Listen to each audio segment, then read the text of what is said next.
General Shankarrao Chaudhary, आपसे हम जानना चाहेंगे, भारत और चीन का इतिहास रहा है, आप इस घटना को किस तरह से देखते हैं?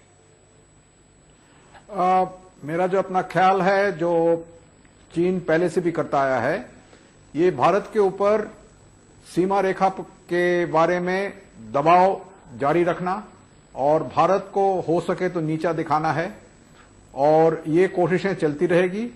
और मैं उम्मीद करता हूं कि जो भारतीय सेना है वो भी अपने लाइन ऑफ कंट्रोल का जो उनका अंदाजा है वहां तक इसी तरह से वो भी हरकत कर रहे हैं। बिल्कुल। ब्रह्मचर्यायन साहब, मैं आपसे जानना चाहता हूं, ऐसा लग रहा है कि कुछ खास इंसिडेंट्स पर निगाह डालें तो ऐसा लगता है इतिहास दोहराया जा रहा है 1962 का। 1962 से पहले भी कुछ ऐसी घटनाएं हुई थी जो काफी मिलती जुलती थी इससे। बिल्कुल। 62 वॉर के पहले एक पैटर्न था राइजिंग इंकर्शंस का, वो सेम पैटर्न अब रिपीट हो रहा है, तो ये काफी सीरियस बात है। और दूसरी बात यह है कि आप देखिए पिछले 2 सालों के अंदर इस तरह के इंट्रूशंस डबल हो गए। डिफेंस मिनिस्ट्री के अनुसार 2006 में 140 इंट्रूशंस हुए चीन की तरफ से, पर 2008 में जी 270 हुए। जी। अब आर्मी चीफ कहते हैं कि इस साल का जो इंट्रूशन लेवल वो ये जो पिछले साल का है। इसका मतलब कि इस साल भी चीन का जो प्रेशर पड़ रहा है फ्रंट पर, तो क्या आप ये कह रहे हैं कि चीन भारत को युद्ध की तरफ ढकेल रहा है? कोशिश ये है कि हिंदुस्तान पर मिलिट्री प्रेशर बढ़ाया जाए और एक तरीका का अटेम्प्ट है हिंदुस्तान को बुली करने का। जनरल शंकरराव चौधरी, आपसे जानना चाहेंगे, क्या चीन वाकई इस तरह का दुस्साहस कर सकता है, 62 के इतिहास को दोहरा सकता है? क्योंकि अब वक्त बदल गया है, स्ट्रैटेजिकली इस पूरे इलाके के मायने बदल गए हैं। क्या उस तरह के दुस्साहस की पुनरावृत्ति हो सकती है? चीन देखिए अपने प्लान के मुताबिक दबाव तो डालता रहता है, दबाव बढ़ा दिया है। और जो लद्दाख में हो रही है उसको उसके साथ देखा जाए कि बरखलाफ साइड से पाकिस्तान से भी जो घुसपैठ हो रही है, दोनों तरफ से एक किस्म का दबाव बढ़ाया जा रहा है। और इंडिया को जरूरत है कि बहुत ही होशियार और चौकन्ना रहे। और जहां तक चीन का लाइन ऑफ एक्चुअल कंट्रोल है, वहां जो हमारा परसेप्शन है वहां तक जरूर पेट्रोलिंग होनी चाहिए, और मेरे ख्याल से हो भी रहा होगा।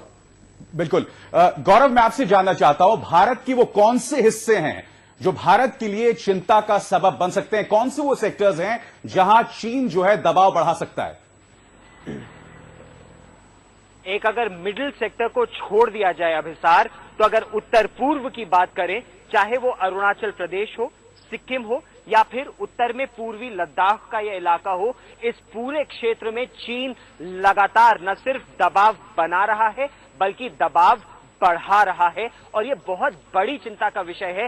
जैसा जनरल शंकरराव चौधरी, पूर्व सेना अध्यक्ष, बहुत सही तौर पर कह रहे थे, ये एक सोची समझी साजिश है।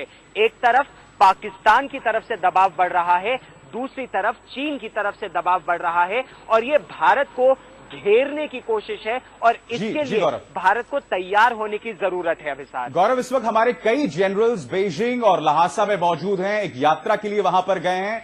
भारत अपनी तरफ से किस तरह का डिप्लोमैटिक या फिर अन्यथा कोई और प्रेशर चीन पर बना सकता है? देखिए, ईस्टर्न आर्मी कमांडर इस समय वहां पर हैं और पूरी कोशिश इस समय यही है कि तनाव को जितना हो सके कम रखा जाए। एक बात तो है कि भारत और चीन के बीच जो शांति समझौता हुआ था वो अब तक बरकरार है। 1996 के बाद से अब तक सरहद जो लाइन ऑफ एक्चुअल कंट्रोल है उसके आर पार एक भी गोली नहीं चली है। तनाव जरूर बढ़ा है, इंकर्जन्स हुए हैं, लेकिन गोली नहीं चली है।